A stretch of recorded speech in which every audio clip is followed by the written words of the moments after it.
Welcome to USA Global TV and Radio, where we provide world-class education, entertainment, hope, and inspiration. My name is Dr. David D. Schein, and I am known for being an author, attorney, and a professor, and do all sorts of other interesting stuff. Today's show is the Global Politics Show, and we have a great guest, Ian Pelham Turner, who is a political broadcaster and an expert on the British royal family.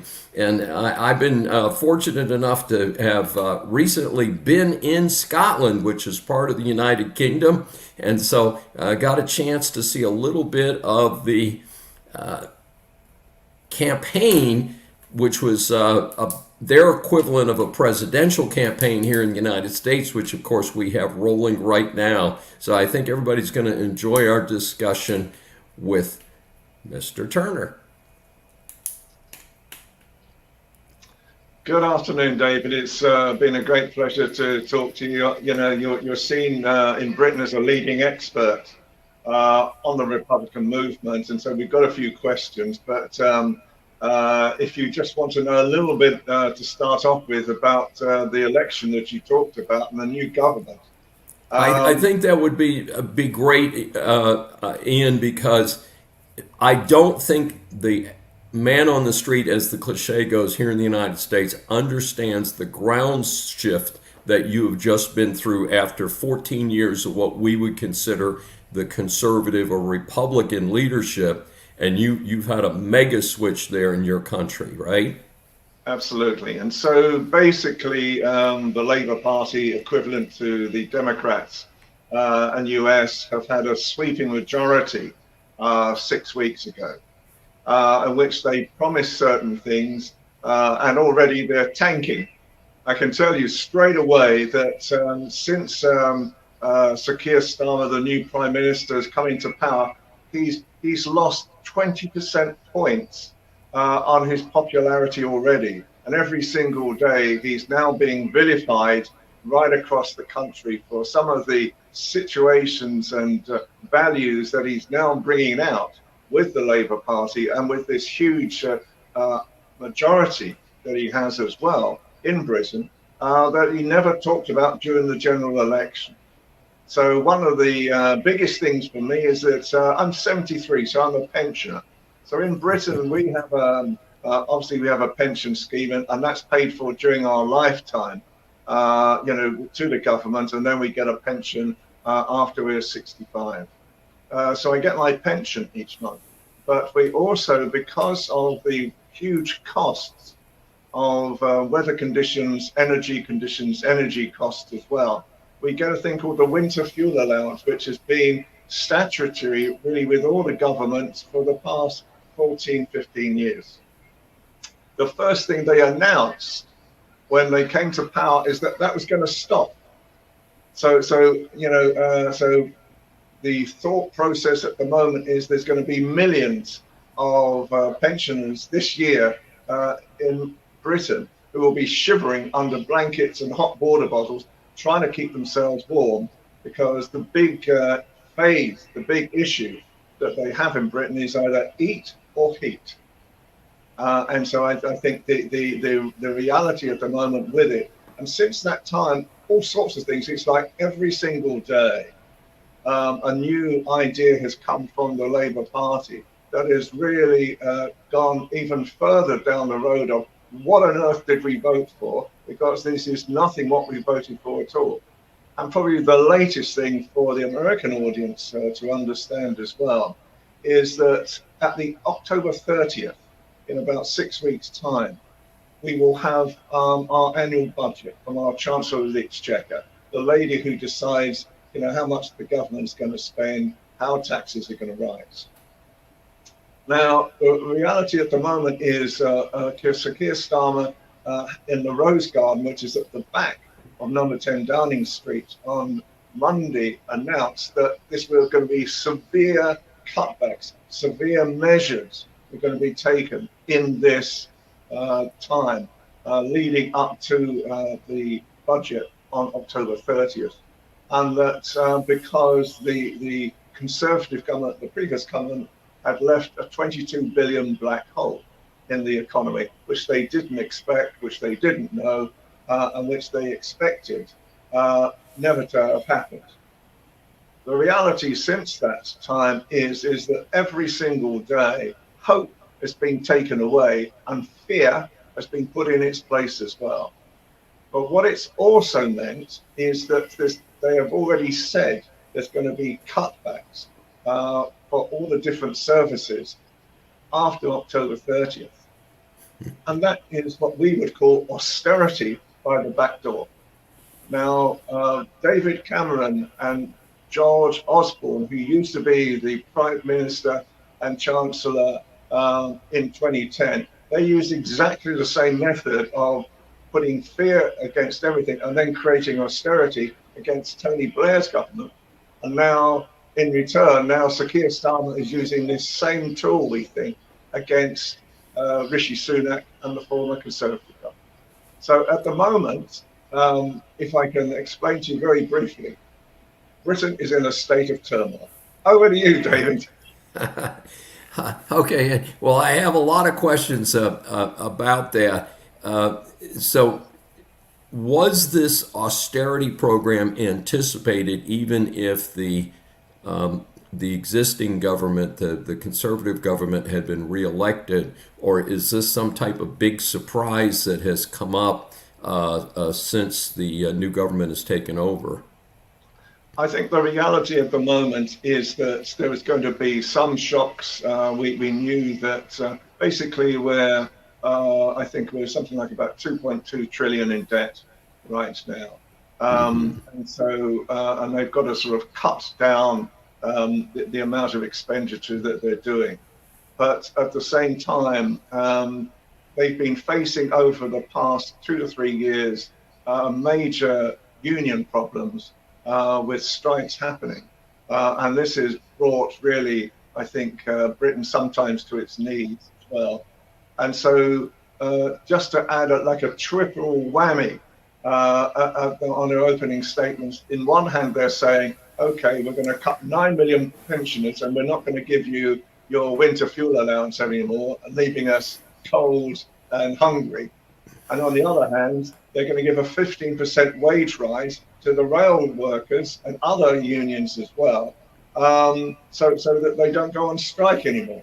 And so basically, just to finish, so they gave 15% to the rail workers who took that money and have now come out and strike again. Oh my goodness! So when did they get the 15% raise under the Labor Party, or they got it previously? Literally within 3 days. The doctor's strike was cancelled as well, and they've got, I think, 12%, 15% now. As you know, I mean, inflation in UK is what, 5%. It's just around about 5%. So they've got 3 times the amount of inflation. So they found, and so that's what's caused mainly the big issue of this 22 billion. The 22 billion, they are saying, was caused by the Conservative Party, would you believe, because they didn't pay the railway workers, the doctors, the teachers, and so forth, the money that was expected. And so now they're having to pay for that. And so there's a black hole in the system. You know, welcome to the political balmy world of Britain at the moment. Well, Ian, we have some fascinating parallels here in the United States. I note that the former UK operation in Canada, that of course they've been controlled by what we call liberal or labor side government for a number of years. Their 2 major railroads went on strike recently, and the government stepped in, and there's the same power in the United States to order them back. So they've been ordered back for 30 days. And so it'll be interesting to see what happens there. But there's a great deal of concern about the Canadian economy, and it's parallel here. One of the things is that here in Houston, which is one of the largest cities in the United States, the firefighters union did not have a contract for 5 years. Houston just elected yet another Democrat mayor, so there's not technically a change, but it's a new Democrat mayor here in Houston. And one of the first things he did was to cut a massive settlement I don't recall the exact number, but we're talking billions of dollars to give these folks back pay, where some of these firefighters are getting $200,000 checks, which is a whole bunch of money. And they kind of missed one part of the story. The city of Houston does not have the money to actually pay this big settlement. So it's kind of interesting. On the federal level, parallel to your situation, your pension, of course, as you know, in the United States, is called Social Security Administration. Here in the United States, Social Security does not have a trust fund. That was an oxymoron. There is no trust fund. It's the good faith and credit of the government. Ha ha. And so what's happening here is that they're projecting that the Social Security system will run out of money in 2030. And it's interesting because if you look through the subjects that the two major parties are fighting about in the national election here, Social Security has come up as a football, saying, "Oh, the Republicans are going to cut Social Security. The Republicans are going to cut Social Security." A little scare tactic by the Democrats, and the Republicans saying, "No, we're not going to cut it." The underlying problem is that whichever party wins, they're going to have to figure out pretty quick how they're going to finance that. Plus, as I'm sure you know, that the national debt here has surpassed $35 trillion. In fact, a stunning statistic with the current federal funds rate and so forth, over 5%, is that they're talking about the interest on the federal debt next year will be greater than the federal expenditure on national defense. Yeah. So there's some great parallels here. It's amazing at times, the cost of borrowing. So the cost of borrowing for what we're borrowing at the moment is it costs us £1 million every 6 minutes. That's the cost of borrowing. In UK right now, these figures are staggering.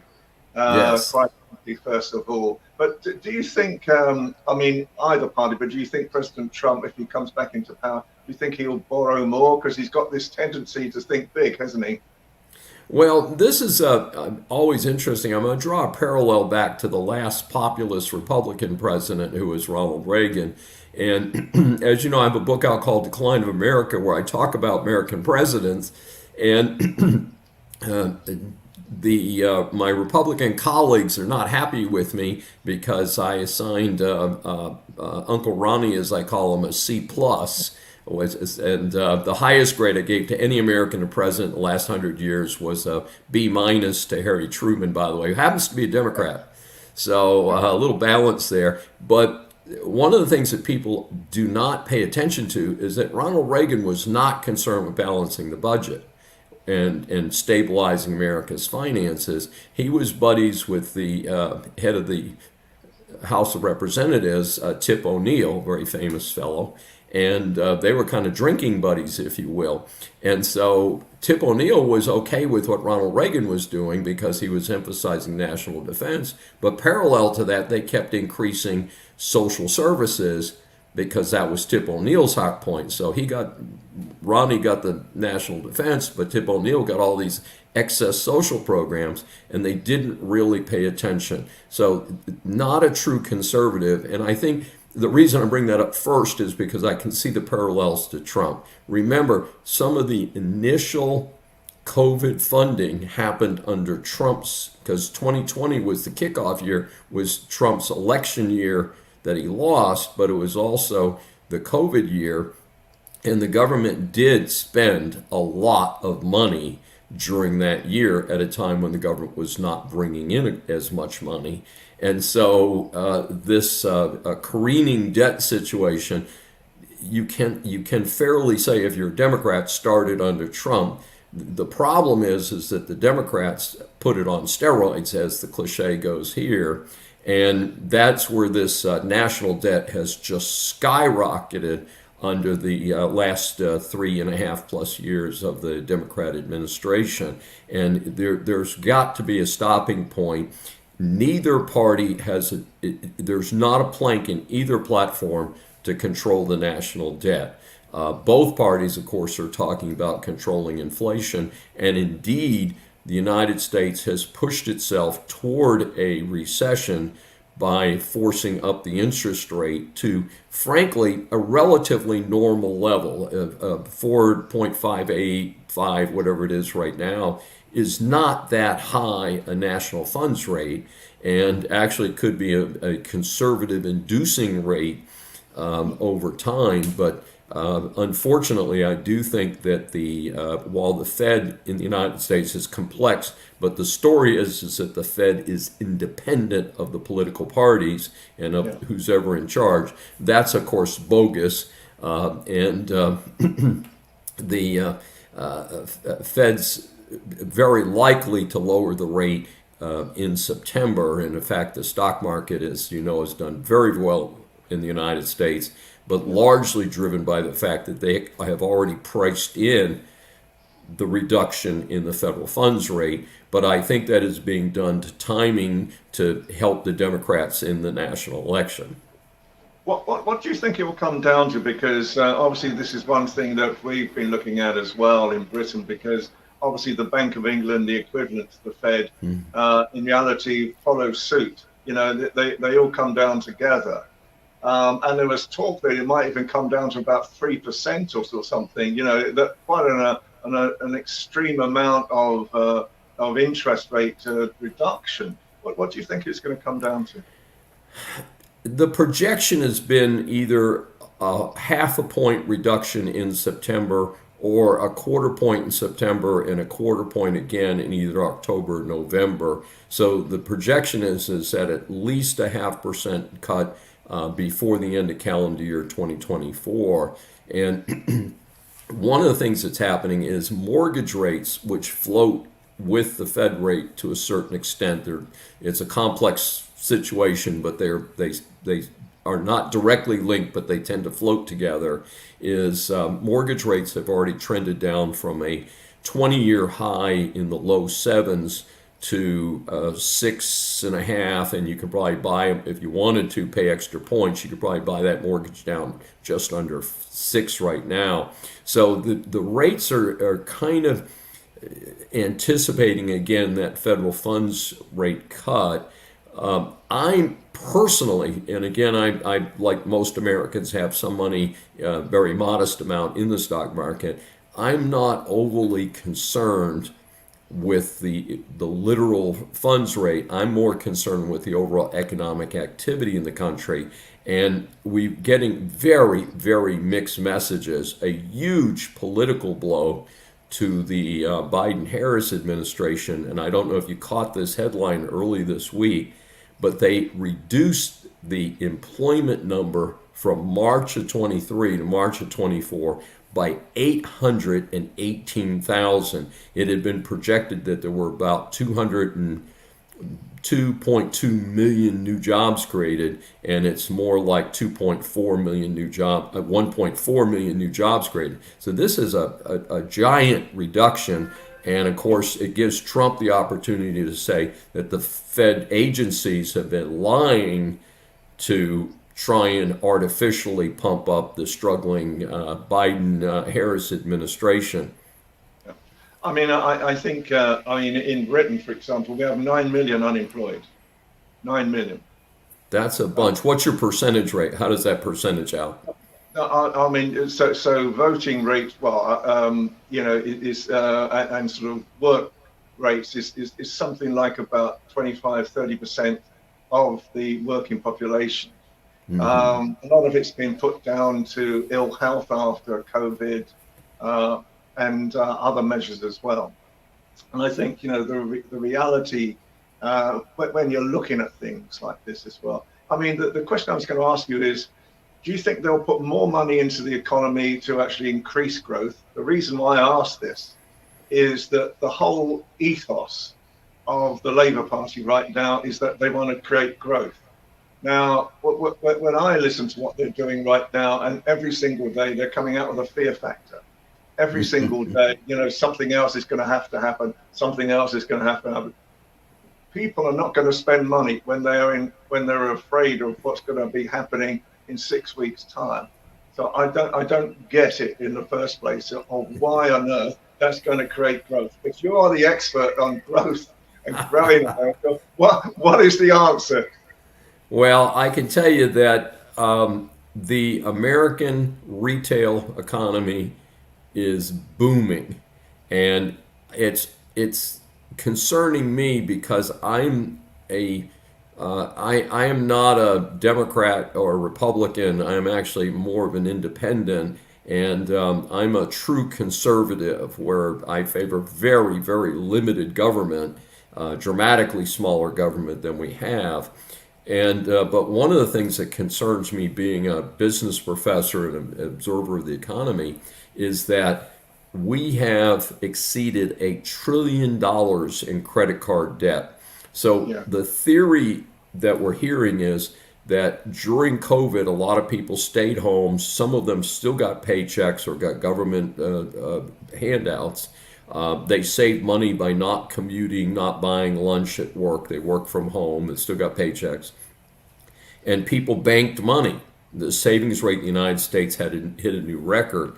Well, what's happening is now that people are supposed to be back at work, the economy is supposed to be back rolling along, people have continued to spend at an unusual rate.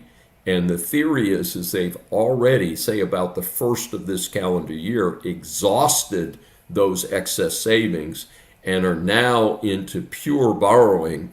And I think $1 trillion of credit card debt is like, wow, we've got a spending problem.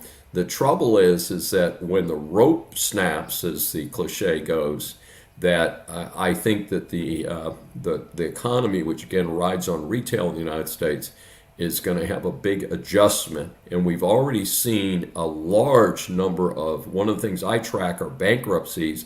Many household names in the United States, as we call it, different retail chains in several different industries have gone bankrupt. Restaurant chains, modestly priced restaurants, have gone bankrupt and closing hundreds of units. Some of these restaurant chains were 500 or 600 stores.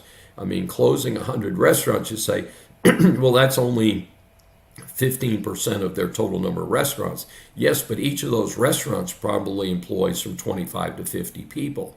So the reality of the economy is very difficult to judge right now.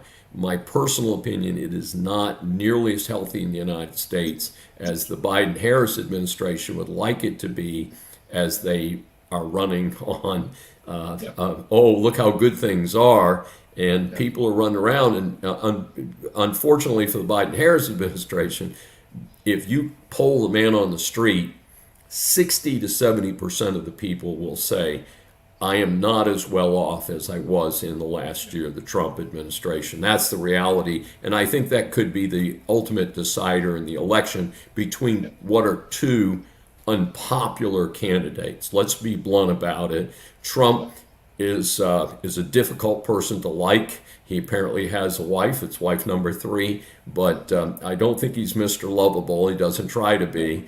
And Kamala Harris, there may be people out there who really like her. I've never had any use for her. One of the statistics I would give you on Kamala Harris is that her turnover of her personal staff in the vice president's office is over 90% of the 47 or so people that have worked in her office since she became the vice president. That is an extraordinary statistic. So just as Trump made very poor choices in his cabinet, he did not do well there, but she does not seem to do well in terms of just getting along with people.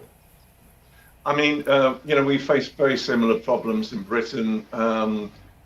Really, cost of living in Britain was the number one key factor. Immigration was number 2 in the UK. So it really follows the same trend as America at the same time. But one of the biggest problems in Britain right now is that people got so used to being at home, working from home, that now a lot of recruitment agencies can't get people who want to go into an office anymore.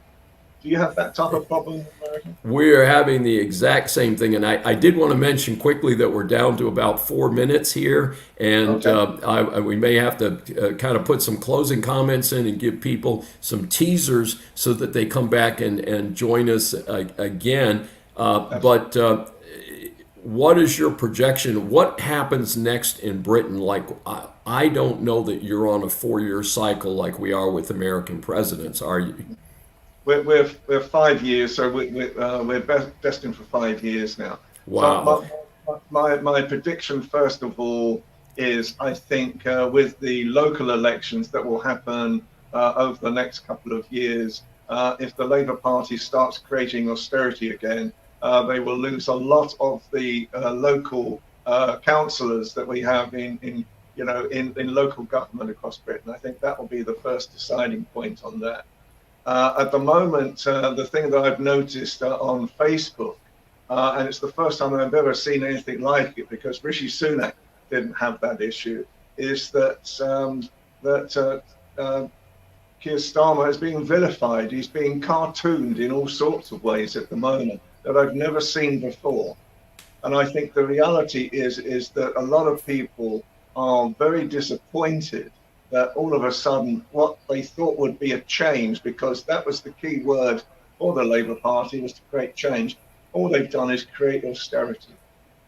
Well, it's a very tough existence, and of course, Ian, we've got a lot more to talk about, and I think the next 60 days of the presidential election are going to be lots of topics, and again, we are very closely. I don't think there's a closer ally between the United States than the United Kingdom, and it's fascinating as we talk to see the parallels about debt, about pensioning, again, our Social Security crisis, the concern about the national debt. And one of the things we haven't touched on at all today that we'll have to touch on in a future episode is international cooperation and security, because one of the things that could put quite a ringer into this deal would be a world war or something similar to that.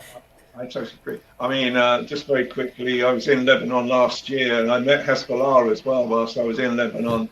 And I think as well, the reality at the moment is, very quickly, do you think Trump would support Ukraine? And the answer is, I think he's forced to do that. But you know what? Let me ask you quickly. Can you tell our audience how they can get more information about you? It's basically just if you dial in Ian Pelham Turner on any sort of Google site or something, I'm all over the place. Do you know what, David? I'm never quite sure how you get in contact with me. I have people who do, and so I'm reliant upon that. But I'm all over the place. So if you just Google search my name, it comes up in all sorts of ways. That sounds good. Well, folks, we appreciate your joining us today for this initial episode of Global Politics. And you can find us on the USA Global Network. And we hope you will join us again in the future. This is your host, Dr. David D. Schein. And you can just look me up. I have 2 books on Amazon. And my consulting firm is called Claremont Management Group. And it's ClaremontManagementGroup.com. And we're going to be talking in the future, of course, about the outcome of the British election and how that impacts the British people and how it impacts us here in the United States.